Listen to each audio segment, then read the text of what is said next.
നമുക്കിന്നിവിടെ നല്ല നാടൻ രസപ്പൊടി അല്ലെങ്കിൽ രസക്കൂട്ട് എങ്ങനെ ഉണ്ടാക്കുന്ന നോക്കിയാലോ. അതിനായിട്ട് ഞാനിവിടെ ഓരോന്നും പ്രത്യേകം ബൗളിലായിട്ടാണ് എടുത്തു വെച്ചിരിക്കുന്നത്. അപ്പൊ നമുക്ക് ഓരോന്നായിട്ട് പരിചയപ്പെട്ടാലോ. ഇവിടെ പച്ച മുഴുവൻ മല്ലി ഞാനൊരു 4 ടേബിൾ സ്പൂൺ എടുത്തിട്ടുണ്ട്. ഉഴുന്നും 4 ടേബിൾ സ്പൂൺ, ജീരകം 3 ടേബിൾ സ്പൂൺ, കുരുമുളക് 3.5 ടേബിൾ സ്പൂൺ, കായം ഒരു ഇടത്തരം പരുവത്തിൽ ഒരു കഷ്ണം, പച്ചരി അതായത് ദോശയ്ക്കും അപ്പത്തിനും നമ്മൾ ഇഡ്ഡലിക്കും ഒക്കെ അരയ്ക്കുന്ന ആ പച്ചരി ഒരു 4 ടേബിൾ സ്പൂണോളം എടുത്തിട്ടുണ്ട്. പിന്നെ തുവരപ്പരിപ്പ്, സാമ്പാറിനൊക്കെ ചേർക്കുന്ന തുവരപ്പരിപ്പ് അതൊരു 4 ടേബിൾ സ്പൂണോളം എടുത്തിട്ടുണ്ട്. ഉലുവ 1.5 ടേബിൾ സ്പൂൺ, 8 വറ്റൽമുളക്, വെളുത്തുള്ളി ഒരു 3 വലിയ അല്ലി, 3 തണ്ട് കറിവേപ്പില, ആവശ്യത്തിന് മഞ്ഞൾപ്പൊടി.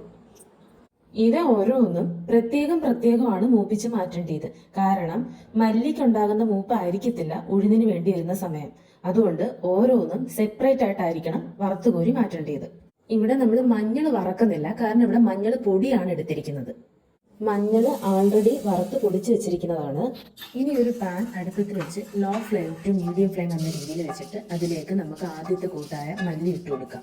മല്ലി നന്നായിട്ട് ഏകദേശം ഒരു ഗോൾഡൻ കളർ ആകുമ്പോഴത്തേന് അതൊരു ബൗളിലോട്ട് മാറ്റാം. അടുത്തത് തുവരപ്പരിപ്പും ഒരു മീഡിയം ഫ്ലെയിമിലിട്ട് നന്നായി ഇളക്കി ഒരു ഗോൾഡൻ നിറം ആകുമ്പോഴത്തേനും അതും ഒരു ബൗളിലോട്ട് കോരി മാറ്റി വെക്കുക. ഇവയൊന്നും അധികം മൂത്ത് പോകാൻ പാടില്ല. മൂത്ത് പോയി കഴിഞ്ഞാൽ അതിനകത്തൊരു ചെറിയ വ്യത്യാസം വരും. അതുകൊണ്ട് അത് സൂക്ഷിക്കുക. പിന്നെ അടുത്തത് ഉഴുന്നിട്ട് കൊടുക്കുക. ഉഴുന്നും ഏകദേശം നന്നായിട്ടൊരു ഗോൾഡൻ നിറം ആകുമ്പോഴത്തേനും നമ്മൾ അത് വറുത്ത് കോരി ഒരു ബൗളിലേക്ക് മാറ്റുക. ഇവയെല്ലാം തണുത്തതിന് ശേഷം മാത്രമാണ് പൊടിച്ചു മാറ്റുന്നത്. ഇനി അടുത്തത് പച്ചരിയാണ് ഇട്ട് കൊടുത്തിരിക്കുന്നത്. പച്ചരിയും നല്ല രീതിയിൽ ഇളക്കി കൊടുക്കുക. ഒരു ഏകദേശം ഗോൾഡൻ നിറം ആകുമ്പോഴത്തേനും അതും വറുത്ത് കോരി മാറ്റുക.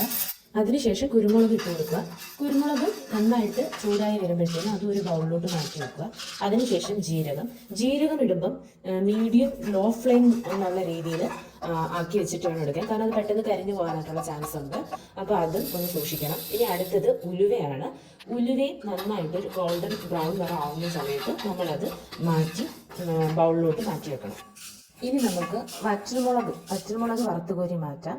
അതും ഇതേപോലെ ഏകദേശം ഒന്ന് പൊള്ളി വരുന്ന പരുവാകുമ്പോഴത്തേനും, തീരെ ഇങ്ങ് കറുത്തു പോകുന്ന പരുവായിട്ട് എടുക്കരുത്, ഏകദേശം പൊള്ളി വരുന്ന പരുവാകുമ്പോഴത്തേനും അത് വറുത്തുകോരി മാറ്റണം. എന്നിട്ട് 3 വലിയ അല്ലി വെളുത്തുള്ളിയും കൂടി ഇട്ട് കൊടുക്കണം. അതും ഏകദേശം തൊലിയുടെയൊക്കെ അതിൻ്റെ ആ തൊലി ഭാഗമുള്ള നിറമൊക്കെ മാറി വരുമ്പോഴത്തേന് നമുക്ക് ഒരു കഷ്ണം കായവും അതിൻ്റെ കൂടെ തന്നെ കറിവേപ്പിലയുടെ തണ്ടും ഇട്ട് കൊടുക്കാം. കറിവേപ്പില മൂക്കാൻ അധികം സമയം വേണ്ട. കറിവേപ്പില ആദ്യം തന്നെ നല്ല രീതിയിൽ മൂത്ത് വരും. അതിനുശേഷം ബാക്കിയുള്ള ഉലുവയും വെളുത്തുള്ളിയും കായവും അതെല്ലാം നന്നായിട്ട് മൂപ്പിച്ചതിന് ശേഷം ഈ പറഞ്ഞ ചേരുവകളെല്ലാം നന്നായി തണുത്തതിന് ശേഷം മിക്സിയുടെ ഒരു പൊടിക്കുന്ന ജാറിലോട്ടിട്ട് നന്നായിട്ട് ഇതെല്ലാം പൊടിച്ചെടുക്കുക.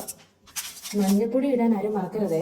മഞ്ഞപ്പൊടിയും കൂടി ഈ കൂട്ടത്തിൽ ലാസ്റ്റിൽ ഇട്ട് കൊടുക്കണം. ഇവയെല്ലാം നന്നായി പൊടിച്ച് ഒരേപോലെ ചേർത്തെടുക്കണം. ഇങ്ങനെ വീട്ടിൽ തന്നെ പൊടിച്ചെടുത്ത രസപ്പൊടിക്ക് ഒരു പ്രത്യേക മണമാണ്. നമ്മൾ കടയിൽ നിന്ന് മേടിക്കുന്നതിനേക്കാൾ നല്ല ഫ്ലേവറുള്ള മണമാണ് ഇങ്ങനെ വീട്ടിൽ തന്നെ പൊടിച്ചെടുക്കുന്നത്. അങ്ങനെ നമ്മുടെ നാടൻ രസക്കൂട്ട് അല്ലെങ്കിൽ രസപ്പൊടി ഇവിടെ തയ്യാറായിരിക്കുന്നു.